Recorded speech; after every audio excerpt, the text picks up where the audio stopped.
E se a gente falasse de produto sem querer parecer inteligente o tempo inteiro? Meu nome é Vinícius Miguel, está começando mais um Produtoriano. E o vídeo de hoje, vamos falar de duas perspectivas de desenvolvimento da nossa rotina de produto. Quando é pautada num plano e quando é pautada em hipóteses. E traçando um plano de fundo para que isso que eu acabei de falar faça sentido, vamos olhar para o que está acontecendo hoje em dia nas mudanças de mercado, em tecnologia como um todo. A gente teve uma queda. Então, assim como toda a bolha de tecnologia, quando a bolha estourou, na nossa queda, algumas empresas começaram, a maioria das empresas começaram a refletir no nosso papel.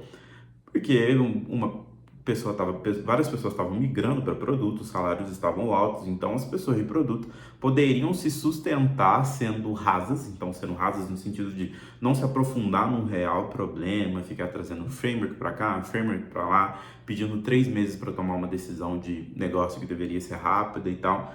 E conforme o tempo foi passando, a pessoa de produto começou a ser vista como a que organiza os processos e tudo mais, mas tem um preciosismo nas ações. E em algum dos casos, quer se comportar de uma forma que sabe mais do que quem está tocando o negócio, do porquê o negócio existe e tudo mais.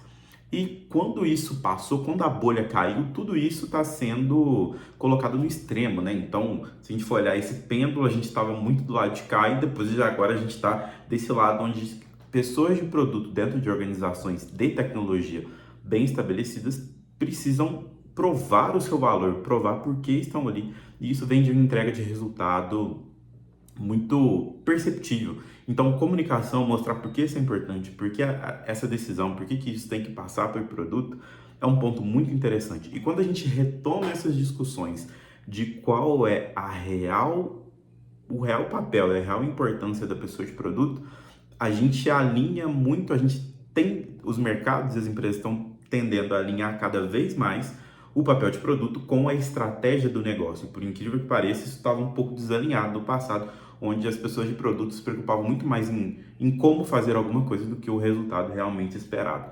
E quando a gente vê esse alinhamento, quando esse alinhamento ocorre, existem dois cenários, e aí é um cenário de negócio, que a gente precisa se atentar e identificar onde a gente está.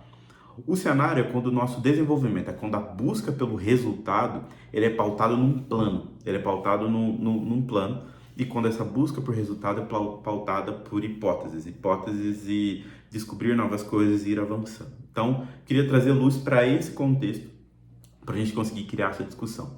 Na minha percepção, eu tenho comigo que quando você faz um desenvolvimento, quando a gente busca um resultado a partir de um plano, a nossa maior arma é a comunicação, mas a comunicação para gerar previsibilidade. Então, quando a gente tem um plano, quando a diretoria vem com um plano, quando a estratégia é baseada num plano, tipo, precisamos colocar esse produto no ar dessa forma para garantir esse espaço de mercado. Cara, você tem um roadmap definido, você tem um modelo de gestão bem waterfall assim, você vai fazer isso, depois você vai fazer isso, depois você vai fazer isso. A rotina de produto não é aquela rotina dinâmica, onde você vai descobrir coisas, faz um discovery, vai, volta, vê o resultado de mercado, testa com o usuário. Não, quando o seu modelo de desenvolvimento é pautado num plano, num cronograma bem executado, numa entrega muito objetiva para ser feita, não tem esse dinamismo, essa coisa acontecendo. Então você vai estabelecer, vamos fazer isso nessa data, nessa estimativa, vamos fazer essa entrega, depois nós vamos fazer isso nessa estimativa, nessa entrega, porque o desafio está pautado muito num plano. E dentro de uma companhia pode ter uma área que é pautada muito num plano a ser executado, né, num resultado final, muito bem estabelecido, com um rumo traçado e tudo mais. Então, o que é valorizado aqui é o que vai ser entregue no final, não o resultado alcançado, porque o resultado alcançado com aquilo já está muito confirmado e estudado pela diretoria, por cima da organização. E em complementar a isso, e o outro olhar em cima desse cenário, é quando a gente faz um desenvolvimento pautado em hipótese. Então a gente tem uma hipótese que esse cenário de mercado, ou esse grupo, ou esse mercado adjacente que a gente vai trabalhar, ele tem um potencial e a gente tem o objetivo de conseguir tais resultados dentro desse mercado. E aí é muito pautado em hipóteses, e aí vem um total dinamismo da nossa parte, de entender negócio, questionar, ser muito mais entender o caminho melhor para entregar aquele resultado e não se prender muito no plano em si, porque às vezes a gente consegue entregar o resultado com uma peça de software ali e tudo mais, ou com uma comunicação mais eficiente de alguma coisa que a gente já tem dentro de casa, sabe? Então não se apega tanto a um desenvolvimento Queria falar de tecnologia, mas não é isso, é o desenvolvimento de código, de estrutura e tudo mais. E dentro desses cenários, a mesma pessoa pode executar esses cenários, mas com expectativas muito alinhadas de como vai ser. Se você coloca uma pessoa muito dinâmica, muito enérgica, muito pautada em descobrir coisas, fazer teste, conversar e tudo mais, numa iniciativa de negócio que é muito pautada num plano, obviamente ela vai se sentir engessada, que as coisas não estão fluindo, não tá rápido, não tá ágil, não tá daquele jeito e tudo mais, e uma frustração pode vir. E no mesmo caso, ao contrário, você coloca uma pessoa muito mais analítica, muito mais de delivery, de beat, de entregar, de refinar e tudo mais, que também é uma característica de alguém de produto que veste muito mais a camisa de PO, essa pessoa vai se sentir, cara, isso aqui não dá pra mim, assim, é muito estranho, muita incerteza, essa incerteza me deixa muito mais ansioso do que animado e tal. E aí existem essas jornadas e tal, e dentro de uma mesma empresa podem ter times, squads que têm esse desenvolvimento pautado nessas coisas. Essa squad vai cuidar, por esse momento, por 6 meses, vai ser muito mais pautada num plano. Vai ser um plano, é muito mais previsível. Você vai coordenar o seu time para ele executar e fazer uma entrega de algo que já está programado. E por próximos 6 meses, os próximos 6 meses pode se atacar outro problema que é muito mais pautado em hipóteses, assim, tudo mais. E essas coisas vão ser um refino, mas a gente tem que entender e colocar luz nisso para a gente entender onde a gente está. Qual que é o cenário que a gente está, para a gente não ter essas frustrações de expectativa e até para a nossa carreira a gente refletir se é isso que a gente quer. Que se a gente está num cenário de numa empresa mais estabelecida, mais robusta, mais corporativa e tudo mais, é muito mais comum que a gente tenha um desenvolvimento pautado num plano.